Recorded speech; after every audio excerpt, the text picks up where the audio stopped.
Hi, it's me. I'm back, and thankfully, because last week I was struck down by a migraine. And I am not overemphasizing struck down. That thing laid me out, man. That was unreal. And it came just after my best friend's birthday, which had already interrupted my reading a little.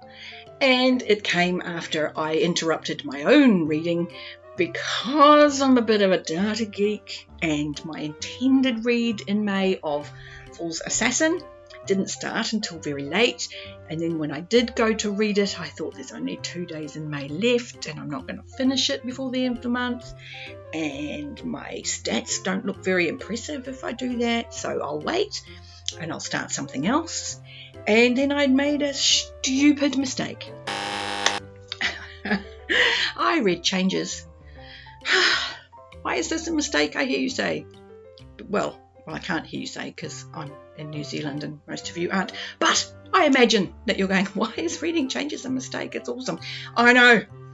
It's a mistake because once you're on Changes, you're on the roller coaster. You're on that and you ain't getting off until the end. And I did know that because it's my third time through. So I knew. And I did it anyway. Dumb move. So I didn't only get Changes in before the end of May, I also got in Ghost Story. And then in the following couple of days, I got in Cold Days and Skin Game. And I got about halfway through Peace Talks before it was my best friend's birthday, so we were doing stuff, and then I got struck down by a migraine. So, yeah, I'm finishing off the Dresden books in the next probably couple of days because you can't get off that ride when you're on it. So I have the rest of Peace Talks to go, and of course, Battleground. But it is time because I miss Fitz, and I have picked up Fool's Assassin again. I'm up to chapter 6, and it's wonderful being back with Fitz. I love Fitz. Coming back to Fitz after a time away, it's like coming home. So in one session, I've read 130 some pages, and I love it. It's so lovely being back with Fitz. But that isn't getting any of my commitments out of the way, because I have a couple.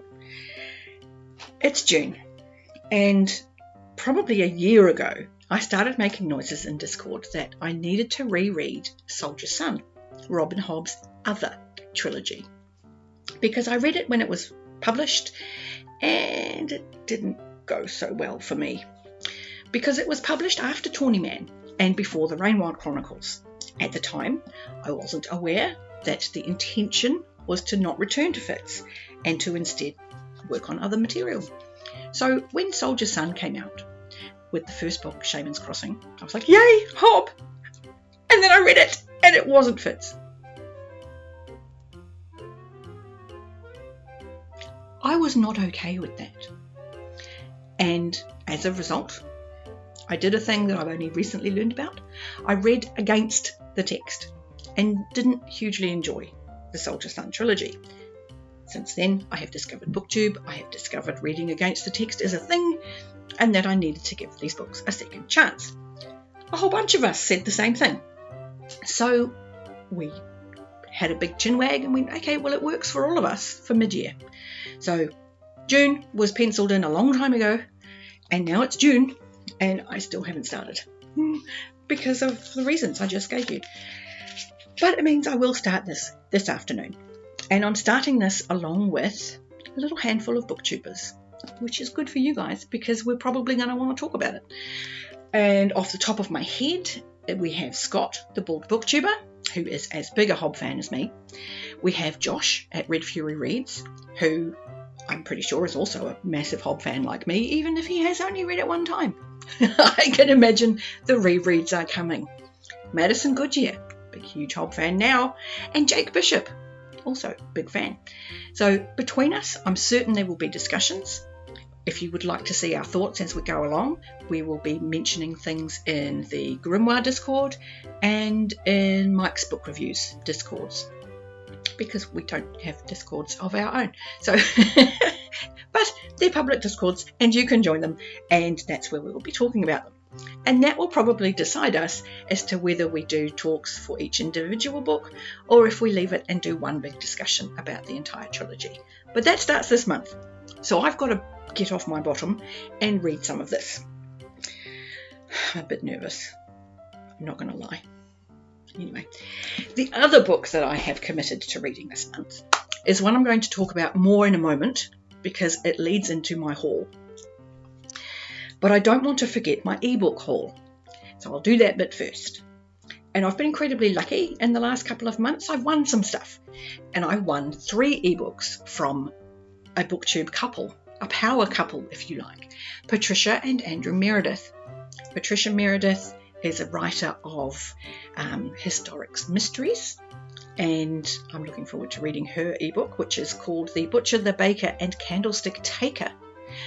And Andrew is more traditional. Under Andrew D. Meredith, he writes more traditional fantasy, the sort of questy beasts thing. And I read Thrice, which was one of the 2 books that I won. Very traditional fantasy. I feel very at home in that world, and I will be reading Fourscored at some point. But that's not the second book that I won from him. The second book I won from him was Deathly Beast, singular. Just to trip up those of us who just go with the flow, because Deathly Beasts seems to run more fluidly off the tongue. But Deathly Beast is still in my TBR.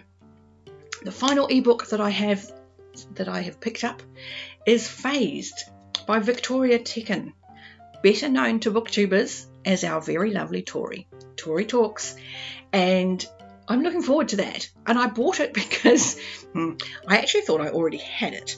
And I was all ready to get up on my superior higher ground there and go, yeah, I don't need you to send me anything, Tori. I already bought it. I had not already bought it. So I went and bought it so that I could then go, no, that's all right. I bought it. Because if I'm prepared to spend a couple of dollars on something that sounds intriguing from a stranger, why on earth would I not do that for a friend who I'm pretty much guaranteed to like their stuff? I mean, come on. So I bought Phased. So I have that in my TBR on my ebooks. But they're the only ebooks that I have added that aren't simply another version of a book that I already have or a replacement of a book that I've read in the past. But the last book that I'm committed to reading this month was sent to me by our dear friend Evie, dearest Evie, friend of the channel, Bear and the Nightingale by Catherine Arden. And she sent me this beautiful hardcover book. Seriously, it's stunning. Look at that foil. The colour on here is gorgeous. It's only little. I say little, it's about 300 and something pages. What are we? 314. Look at that. Good guess. So it shouldn't take me long. And it's a fairy tale vibe. It's winter. It's dark. It has Russian themes. So it's a little bit out of my comfort zone in that I'm not as familiar with Russian style folk tales. I tend to be more at home with the European based ones, but I definitely want to read this one and I think I'm going to enjoy it a great deal. So I'm looking forward to starting this in the next few days. But of course, our darling friend Evie never sends just one book. Evie instead sent me the entire trilogy in hardcover, which I have to tell you is stunning. I mean, look at the colours on these books. They're just remarkable. This is the second book, Girl in the Tower. And I mean, look at these colours. Seriously, between the peaches and the oranges and this beautiful gold foil, it's just stunning. So that's a bit heavier. Not much, but it still looks like a reasonably lovely read. And the last book in the trilogy is Winter of the Witch. And this one, with this beautiful phoenix, that doesn't show up anywhere near as beautiful as it is in person. If we can get the foil to shine. Oh, it's not foiled, this one, because this is the highlight. This is much more vibrant in person. This is stunning. This is glorious. And anyway, this is the last book in the trilogy, Winter of the Witch, and it's very pretty, and I will be reading it. But then I got a gift from BookTuber glorious supporter Sharon Dwyer. Sharon doesn't have her own channel, but Sharon is a friend of many, many booktubers. She's incredibly supportive, and I am incredibly lucky. I had her on my team for the Keymark TBR Blitz Readathon earlier in the year. And just in thanks, she sent me a book off my wish list. She sent me The Last Sun. Now, I had to go into Goodreads to remind myself why it was on my wish list. Because I do use the feature that Goodreads has of being able to leave yourself a private comment. And I have started in the last, 8 months or so, telling myself when I add stuff to my would like to read list, why would I like to read that? And in my little comment it said, in an Amazon sale, looked intriguing. So I went back to Amazon and I had a look at the blurb and I was like, oh yeah, I remember now, because it says it has Firefly vibes. I am so here for a book that has Firefly vibes. So here for that. Favourite TV show of all time. I have rewatched it seriously. So redoing media is a thing for me. I tend to find a thing I like and rewatch, reread, re-listen. That's who I am.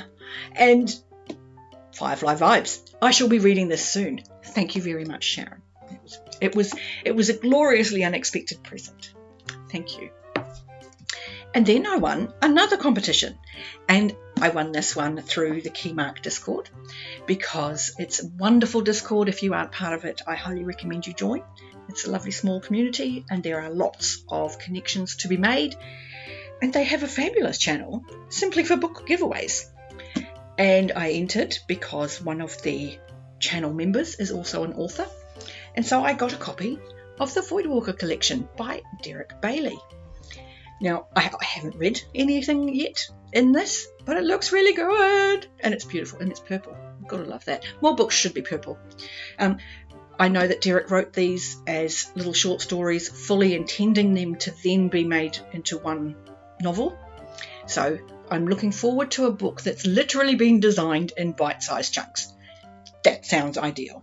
So I will let you all know when I get to this one how I go. Seriously, it's so pretty. I love this shade of purple. It's so beautiful. And then we had another parcel from channel friend Evie. Seriously, that woman is so good to me. It is ridiculous. And I wasn't the only one that she has sent a copy of this book to. This is Simon Jimenez, Spear Cuts Through Water. And much like every other booktuber who has received this and wanted to display it, this is not indicative of the beauty of this cover. This cover in person is way more gorgeous. Like, way more gorgeous. This is stunning. But it's also hefty. So this one's going to take me a while to get to and probably to read. So I will read this because Evie is Evie, and of course I'm going to trust Evie. But maybe not for a little while because it's a bit scary. It's chonk. It's a big beastie. In the same order, Evie also sent me The Vanished Birds from Simon Jimenez. This one is far less daunting and is the one I will read first of the two. Again, I'm not entirely sure when I will pick this up, but I will because it's Evie and I trust Evie and it's much more doable. So that one's not as scary. And then we get to the most recent of the things that I have been sent. Now, I mentioned earlier that my best friend's birthday was last week. We're only a few days apart. Next week is my birthday, and I already have gifts. I cannot tell you how amazing that feels, that anybody thinks highly enough of me to just send me books that I'm gonna like. You guys are the best, man. You seriously are. Anyway, my absolutely darling friend Tanner has sent me this, Fool's Errand. And yes, I do already have multiple copies of this book. That's fine, because this is my favourite of all of the series. If you haven't read it, I can't tell you why. If you have read it, you know. This is a difficult copy to get hold of, and it came with a very lovely letter. And Tanner, I can't tell you how much I appreciate it. This is the copy I will be reading from in future because its pages feel nice. They're like a glossy feel, but they're not that's not true. That it's a smooth feel that's not glossy, if that makes sense. They're just really nice pages. They feel nice. And I'm looking forward to reading this copy the next time I reach this point in the series. So Tanner, thank you so much. Very deeply appreciated. Thank you very much. And my final gift again comes from Sharon Dwyer, friend and supporter of many of us in BookTube. Small Miracles by Olivia Atwater. This is a book that gets recommended to Hob readers a lot and is little, totally doable. And I was thrilled. I was like, yay, I wanted to read this. And then I read the blurb and now I want to read it even more. So I'm likely to read this very soon because it's inspired by Good Omens, written by Neil Gaiman and Terry Pratchett. And anything inspired by Terry Pratchett is going to let me think highly of it pretty quick. So I'll be reading this soon because I'm a Terry Pratchett fan. And it's kind of enough to sell me on a story. So look forward to hearing my thoughts on that, I'm sure. That is what I have been up to in the last little while. Not a great deal really, but feeling very treasured, feeling very appreciated, and very flattered. Like if anything I've said has been even vaguely entertaining, subscribe if you would like to come back and hear my thoughts on some of these wonderful books that I have been gifted, and comment, because I do like to catch up with you, and asking you to do so is apparently in the YouTuber small print at the bottom of being a YouTuber. And who am I to break the rules? I mean, really, come on. With that, I'm going to love you and leave you. I'll see you next time.